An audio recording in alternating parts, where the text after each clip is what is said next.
By picking the wrong exercises, you're wasting your time at best, and at worst, you're actually reducing how much muscle you're building. I know, the fitness industry loves telling you there is no optimal, and it all depends. While different individuals do respond differently to different exercises, there are still scientific criteria we can rely upon to evaluate an exercise's effectiveness and arrive at what will be, on average, the best and most overrated exercises. Here are the criteria I use. For an exercise to be overrated, the exercise needs to be commonly used by gym bros, and there needs to be an alternative exercise, or several, that are simply better than that exercise. The first exercise you should replace for better muscle growth is the pull-up. More specifically, the wide grip pull-up. Pull-ups target the lats reasonably well. The lats assist in shoulder extension and adduction. While it doesn't get you a maximum stretch or a maximum amount of resistance on the stretch, that alone isn't enough to make the wide grip pull-up a bad exercise. This one is overrated because a simple tweak could make it quite a bit better. Adopting a narrow grip.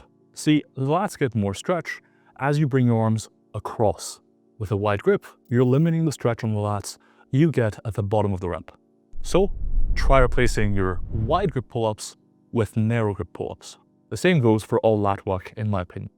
A narrow grip is preferable. You can also replace the pull-up with my preferred alternative, the close grip lat pull down. You do miss out on some eccentric resistance. Most gyms don't do a great job of maintaining cable lubrication, and cables will inherently reduce resistance during the eccentric phase. But you get more control in how much you lift. This makes it more time efficient than loading a weight belt, allows for greater rep range flexibility, and is more beginner friendly. Even more importantly, the thigh pads reduce how much core and leg stabilization is involved. This lets you focus purely on training your lats. MyoAdapt is a coach in your pocket, always selecting the best exercises for building muscle. To illustrate, MyoAdapt knows this and makes sure to pick a narrow grip pull down over a wide grip one. And if I tried to change this, it would ensure that narrow grip pull downs are ranked higher than wide grip pull downs. There's nothing as smart and advanced as MyoAdapt on the market right now. MyoAdapt is launching very soon. Go to myoadapt.com now and register with your email to receive a lifetime discount and free trial when it launches. The second overrated exercise is the barbell bent over row. The barbell bent over row isn't a bad exercise. In fact, what the deadlift is to the legs, the barbell bent over row is to the back. It does a good job of training a variety of muscles, especially the mid and upper back. But it doesn't do the best job at training any single muscle. For one, being bent over with around 225 pounds for many well-trained lifters will mean a good deal of hamstring, glute, and lower back fatigue. For another, the barbell bent over row features minimal resistance in the stretch. You can try this right now. Do only the bottom half of the movement. You should be able to lift at least 20% more weight that way. That indicates the stretch position is the easiest part of the movement. Conversely, the upper part of the range of motion is super challenging to complete as you fatigue. The research suggests that we want more emphasis on the stretch and less on the shortened position, if anything. Finally, while the barbell bent over row is one of the most popular back movements people do, it's also one of the least time efficient. Loading up a barbell takes time. Most people who do a barbell row, who also happen to have a limited time to train, would be better off picking a more time-efficient option, myself included. Fortunately, there are a few exercises that address each of these limitations. First, due to the external moment arms, the T-bar row increases resistance in the stretch and makes the shortened position easier. If you have a chest-supported T-bar row, chef's kiss. More stretch emphasis, less fatigue for your hamstrings, glutes, and erectors by supporting your chest. The chest-supported machine row is another option you can try. Finally, if you just want something more time efficient, you can try the dumbbell bent over row. It's basically the same movement, but it takes less time to set up. You can also do these on an incline bench for a bit less fatigue too. More bang for buck in supplement form, Tasty Gains Creatine gummies.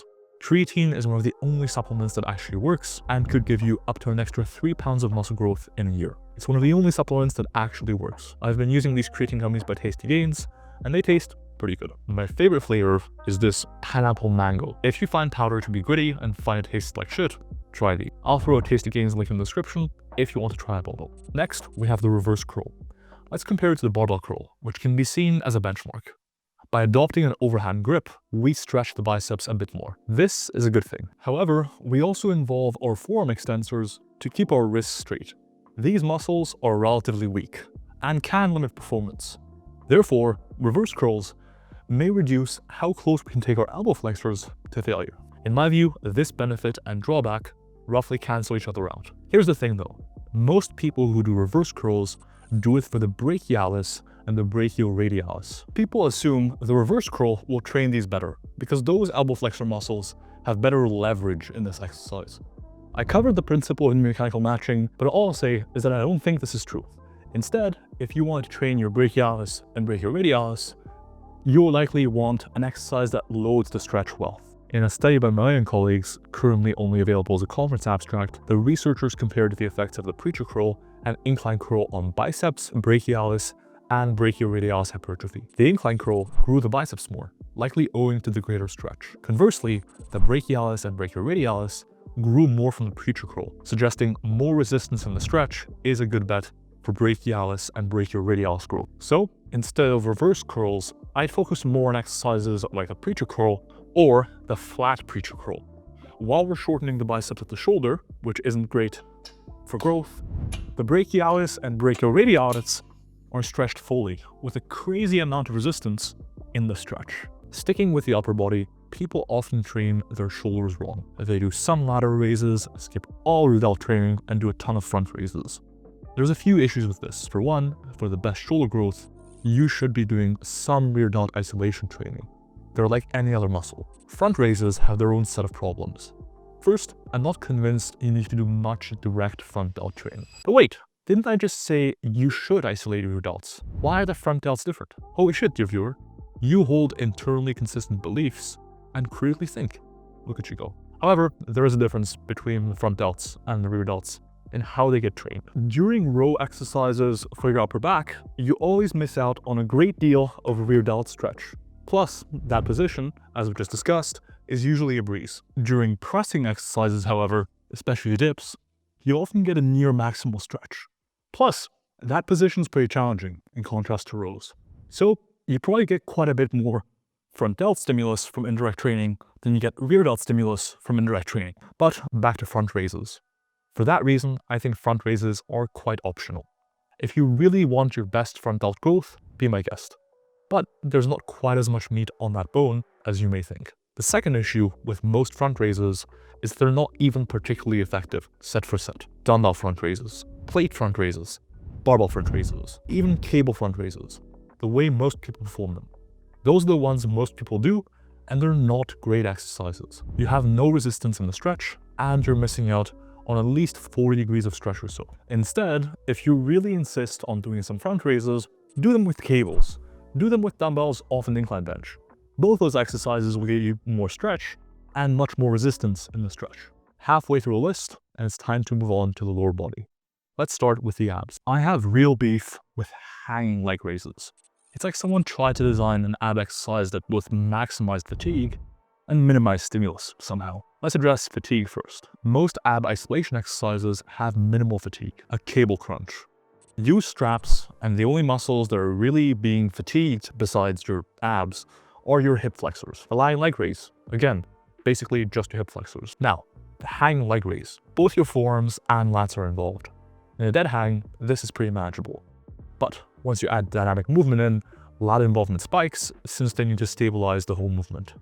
When it comes to stimulus, the hanging leg or knee raise also falls short. To get a stretch in your rectus abdominis, you want to reach into spinal extension. At the bottom of a hanging leg raise, it's very difficult to even reach into this position. At best, you can get into a neutral position, which reduces stretch on the abs. When it comes to resistance, there's next to none in the stretch. Finally, isolating the abs is very challenging in the hanging leg raise. It's incredibly natural to perform a ton of hip flexion at the same time as spinal flexion, which is why you might feel this exercise in this area. Instead of a hanging leg raise, try the lying variations. A traditional lying leg raise, or if you're too strong for those, some sort of candlestick or dragon flag variant. These increase resistance in the stretch. Potentially even better, some sort of machine crunch or cable crunch.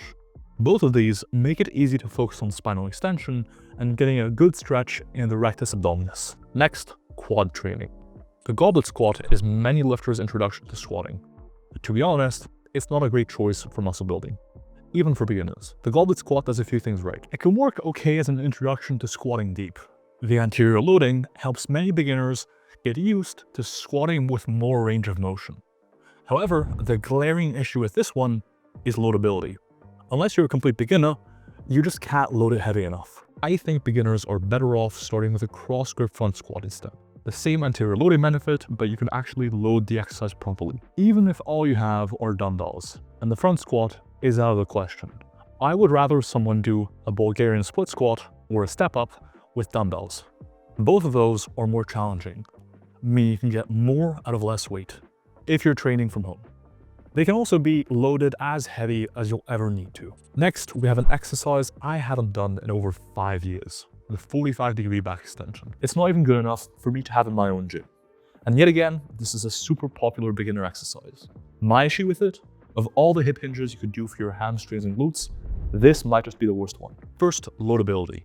Yes, you could do these single leg, which works surprisingly well, but that's too challenging for most people.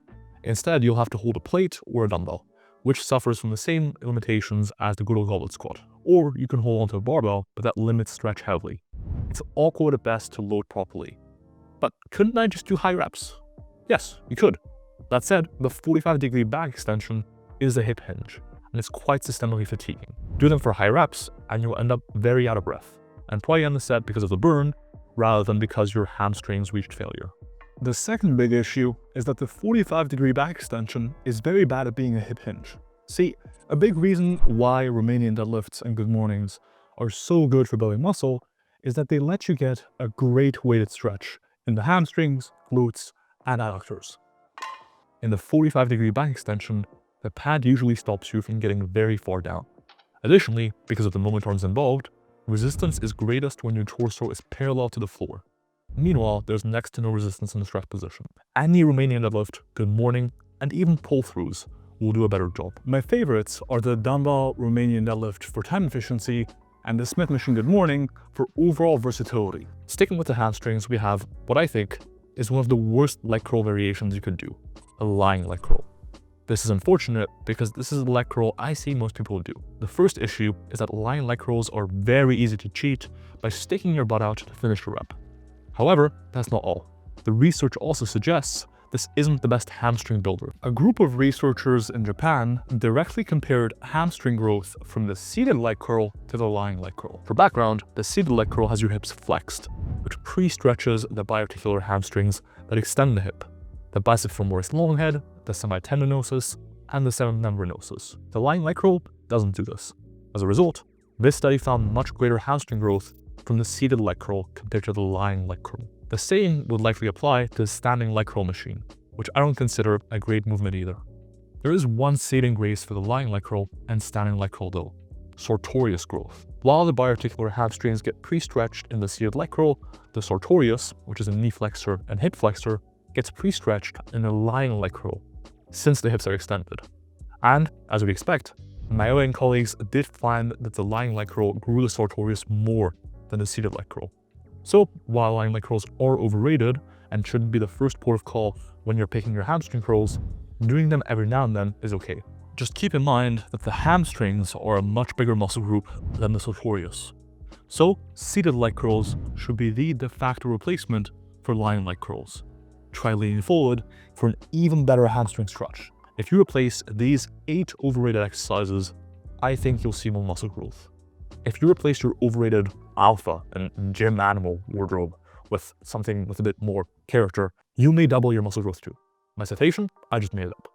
Rascal Pair.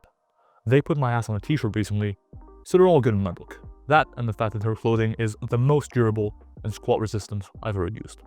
Go shop at rascalapparel.com and use code WOLF at checkout for 10% off and to support me. Dr. Milo Wolf.